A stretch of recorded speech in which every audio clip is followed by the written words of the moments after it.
আমরা যেটা করতে যাচ্ছি আজকে হচ্ছে আমাদের subject plus non action verb, গ্রামারের আরেকটা ক্লাস। সাবজেক্ট প্লাস আমার সঙ্গে বলেন কি নন অ্যাকশন ভার্ব। এখন সাবজেক্ট প্লাস নন অ্যাকশন ভার্বটা আমরা সাধারণত তিনটা টেন্স দিয়ে প্র্যাকটিস করব, প্রেজেন্ট টেন্স, পাস্ট টেন্স এবং ফিউচার টেন্স। এবং প্রেজেন্ট পাস্ট ফিউচারকে আমরা তিনটা ক্যাটাগরিতে নিব যোগ্যতা এবং মালিকানার ভিত্তিতে। প্রেজেন্টটা হবে যোগ্যতা মালিকানা, ফিউচারটা হবে যোগ্যতা মালিকানা, পাস্টটা হবে যোগ্যতা মালিকানা। অলরাইট, এখন আমরা চারটা ইচ্ছা যেটা শিখছি 1 2 3 4 হ্যাঁ বোধক না বোধক প্রশ্নবোধক না বোধক প্রশ্নবোধক, একইভাবে বাক্য আকারে আমরা প্র্যাকটিস করবো। আমার সঙ্গে বলেন যে প্রেজেন্ট টেন্সটা প্রথমে যোগ্যতা, আমি একজন ডাক্তার, আমি ডক্টর, তুমি একজন ডাক্তার, ইউ আর এ ডক্টর, সে একজন ডাক্তার, হি ইজ এ ডক্টর। আমি একজন ডাক্তার না, আই এইন্ট এ ডক্টর, তুমি একজন ডাক্তার না, ইউ আর্নট এ ডক্টর, সে একজন ডাক্তার না, হি ইজন্ট এ ডক্টর।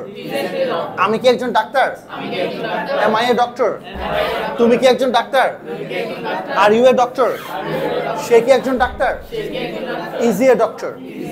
আমি কি একজন ডাক্তার না, এইন্ট আই এ ডক্টর, তুমি কি একজন ডাক্তার না, আর্নট ইউ এ ডক্টর, সে কি একজন ডাক্তার না, ইজন্ট হি এ ডক্টর। এবার আসেন মালিকানায়। মালিকানায় যদি বলি আমার একটি গাড়ি আছে, তার মানে কি আমি গাড়িটার মালিক না? হ্যাঁ, আমার একটি গাড়ি আছে, আই হ্যাভ এ কার। তোমার একটি গাড়ি আছে, ইউ হ্যাভ এ কার। তার একটি গাড়ি আছে, হি হ্যাজ এ কার। আমার একটি গাড়ি নেই, আই ডোন্ট হ্যাভ এ কার। এখানে অক্সিটা নিয়ে আসবেন, আই ডোন্ট হ্যাভ এ কার। তোমার একটি গাড়ি নেই, ইউ ডোন্ট হ্যাভ এ কার। তার একটি গাড়ি নেই, হি ডাজন্ট হ্যাভ এ কার।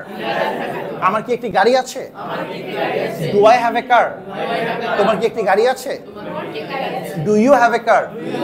তার কি একটি গাড়ি আছে, ডাজ হি হ্যাভ এ কার। আমার কি একটি গাড়ি নেই, ডোন্ট আই হ্যাভ এ কার। তোমার কি একটি গাড়ি নেই, ডোন্ট ইউ হ্যাভ এ কার। তার কি একটি গাড়ি নেই, ডাজন্ট হি হ্যাভ এ কার। একইভাবে আমরা পাস্ট এবং ফিউচারগুলো প্র্যাকটিস করবো, ঠিক আছে? ডান।